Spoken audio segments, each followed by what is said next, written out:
Welcome everyone to the Great Lakes Permaculture Design Collaborative. We are a trio of permaculturists. Rhonda Baird from Bloomington, Indiana. William Faith from Chicago, Illinois. Milton Dixon from Ann Arbor, Michigan. We're teaming up to create a hands-on learning experience that can catapult you into a regenerative practice of your own. glpdc.info will send you to the host of our next Permaculture Design Certificate course. Well, hello everyone. I'm here with William Faith. Hello. And Rhonda Baird. Hello. And we are here to talk about garden design, seed saving, and integrated pest management. When you look at the permaculture flower, I think these sort of things really fit in, especially with the land and nature stewardship, but also with the land tenure and community governance. How we design our gardens will mirror how we occupy them, whether it's with people or by ourselves, that sort of thing. And I would say that it also connects deeply with health and spiritual well-being in that how we design our gardens and occupy them also continue saving seeds and managing the gardens so that they have a high level of immunity from pests and diseases will be mirrored directly in our own well-being and health and immune systems. And to some extent, it'll even feed into education and culture in that a well-designed garden does become a gathering place and bring people together, and also does provide all manner of educational opportunity. It could also fit into finances and economics when you consider a market garden. Certainly.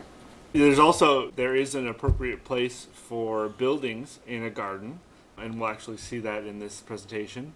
And then even the tools and technology, the seeds themselves as a technology, that stored DNA of the events of past seasons. It's a record and hopefully matches your growing climate. So the first thing I wanted to talk about is we're really creating space. And an easy way to do that is to create beds. When you're looking at a big blank slate, it's hard to really envision and start to place pieces where they need to go. But when you divide up the space, but with beds, and then also with other sections including paths and places to sit or rest, to watch the garden, places to compost, materials flow, where you're going to store a wheelbarrow or even a tractor.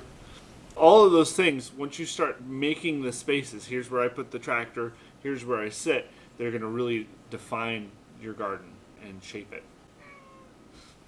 So this next slide, I really wanted to point out, this is a nice organized little raised bed. I presume it's using the square foot gardening method where they've got very close planting. It's very organized. It was designed by an engineer. But I also want to point out that there is mulch in this garden, which is of huge, huge importance. And then also it's designed really with the sun in mind, that the tall plants are in the back, away from the sun, and the shorter plants are up front. And raised beds in general are a strategy. They're meant to help you if you've got issues with water, if you have toxic soils, like we certainly do here in Chicago. It's going to be site-specific and dependent on what problem you're trying to solve. Mm-hmm. There's examples of sunken beds in the case of Brad Lancaster and desert gardening. Rain gardens, sir. Yeah. Mm-hmm. But I like this picture because it points out like there's the intense management in these raised beds where they're rotating annuals in and out fairly quickly. Things are mixed together and they're taking advantage of the sun's light to have this high level of productivity, ideally close to the residents. And then farther out, garden beds can be populated with perennials and things that don't need as much care and don't have quite as much of a turnover, in order to get, sort of maximum efficiency of your time and also using the spaces appropriately. So if you look at our next slide, I thought this was another nice example of a raised bed, and it also demonstrates the keyhole design, the idea being that you can get into the center of the garden and reach out around you. Everything is within arm's reach. Another thing that I like about this garden is with the rock sides, it's going to be a thermal mass that the sun can warm and provide warmth to the plants in the evening. And it's a general feature of raised beds, but this one I would expect that to be enhanced. Yeah. I'm a huge fan of keyhole beds. I think they add really nice features to a garden. They add a little bit of a labyrinthine sort of feel to it. And also, as Milton was mentioning, you can get in and harvest from every angle of the bed without having to step on the soil and compact it at all. Mm-hmm. I think that thermal mass is even enhanced by the fact that there are taller rock walls surrounding. So this creates kind of a nice microclimate, probably to start seeds early in the spring, or keep them cool and away from the sun in different environments. Could go either way. This next slide is an example of the herb spiral. I think it's classic permaculture design. Everyone has to have an herb spiral. And I think that this is especially a good example of using the different niches that are created by this herb spiral, three-dimensional planting space. But it also meshes well with the rest of the lawn. That Japanese maple fits right in. You see how the lawn comes up. There's a little pond and, the stones in the front. I think that's a really nice, effective placement of that permaculture feature. And this one's also very atypical. It doesn't look like your average herb spiral. It's obviously highly productive, but also very, very aesthetically functional as well. It really does add a lot of beauty to that landscape.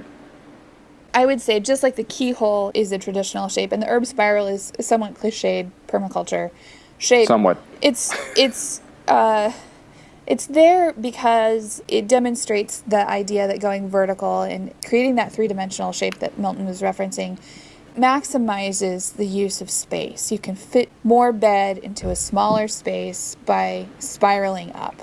And so it's there for a reason. It's creative use of that space. So it does have appropriate applications in the design. So this next slide that I have here, we've used it before, but I think it's a really nicely designed garden. If you compare either side of it, it's lawn and much less interesting to me. I can see here there's a chicken tractor, a water feature up in front, a hoop house, a greenhouse, and there's plenty of space for people. And I think that's the most interesting thing to me, that this is a place that's designed for people. It's not designed just for growing. At the same time, it's obviously very, very intensively planted. There's a lot going on in there. They obviously have a high level of production happening in what's otherwise a pretty small space. It's multifunctional. Indeed. Mm-hmm. So like in the last slide, this is an example of some season extension. We've got a hoop house here. This looks like it's lined with plastic. It's possible to get anywhere from a couple extra weeks to a whole month of growing in your garden on either side of the season. And it definitely requires a fair amount of material, energy, and care to do that, but it can really be worth it. The return on investment in making a greenhouse can really be there. This also brings to mind the work of Will Allen, who grows in hoop houses 365 days a year and heats them using compost. So he'll line the outer walls with compost, and while it's breaking down, that heat will permeate into both the greenhouse and the soil where it would otherwise be a bit too cold to grow. And he can keep things going all year round. Mm-hmm. Don't they say every layer that you put on your garden is like moving a zone south? Right. I was estimating, doing some planning on my own, we were talking about maybe putting a thermal mass rocket stove in a hoop house. And I wonder if that would also add another zone south. Right. That was my estimate.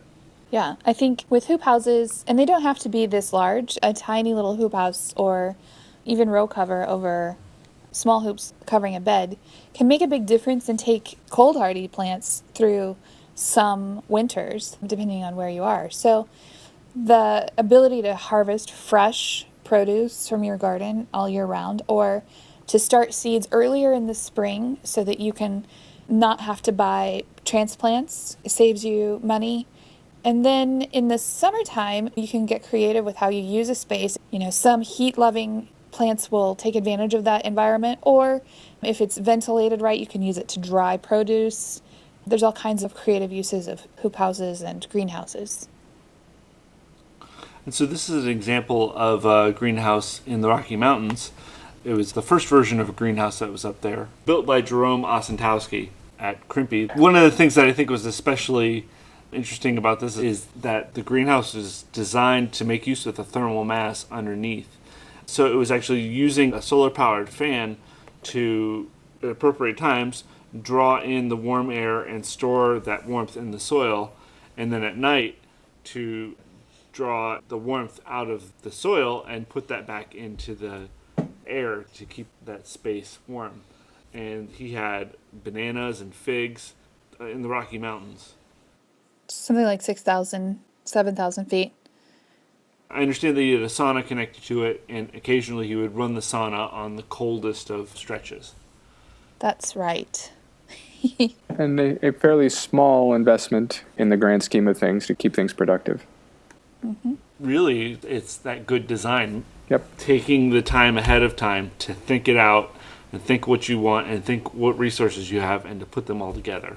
And Jerome has several greenhouses on his property, and each of them has spaces with hammocks and benches and rocking chairs and sleeping nooks because they're extensions of his home.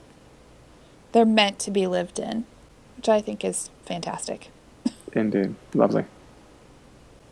So this next slide, I have here an image of a seed library at Farm Lab. Seed saving is an extremely important activity for anyone that's gardening, and the plants that we grow are ultimate access to the rest of the world, to the resources of the rest of the world, through food, even some through water and the minerals that it contains, that mines them. And I think developing our own seed varieties that are local, which entails collecting seed and breeding, is one of the great opportunities that we have ahead of us. It's so easy to get started with seed saving. It shouldn't be intimidating to start with the things that are easiest to do, like peas or beans. And the excitement and ability to breed new varieties that are locally adopted just astounds me and inspires me every time I think about it. And sharing with people, helping them get their start in things, can happen through a seed library. It's interesting how it's such a stretched through time activity, and that changes the nature of it. It almost feels like, I'll never be able to do that. But all we have to do is just participate with it in the moment. Yeah. The next slide, how you are going to save that seed. There's a lot of specifics, but what I like about these two pictures is being organized is extremely helpful. Also, every plant, the way that you're going to save seed is going to be different. And I recommend this Seed to Seed book is an excellent resource, but there's also a lot of other, online. There's some zines and a lot of things just to get you started.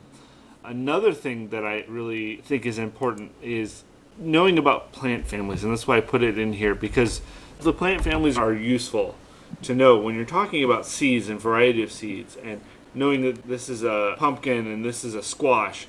They're very similar, but very different, and I think the botany in today is really useful to help you understand that. The last thing I want to mention is integrated pest management. And for me, it's the idea that there's a lot more to dealing with pests than just killing them. It's not war. As the thinking being that we have a lot of options available to us, not the least of which is just observing what's going on and being okay with maybe losing 10% of our crop as a threshold to even do anything. But then knowing the life cycle and the predators of our pests and knowing our situation. Something I'd like to point out with IPM is the prevailing wisdom is always going for the nuclear option first. And what IPM really is an incremental approach toward that. It's consider the cost of doing nothing before moving on to next steps. In good garden design, you're going to be looking at trying to design to prevent certain things that we would call pests from coming in as much as possible, just to sort of discourage it.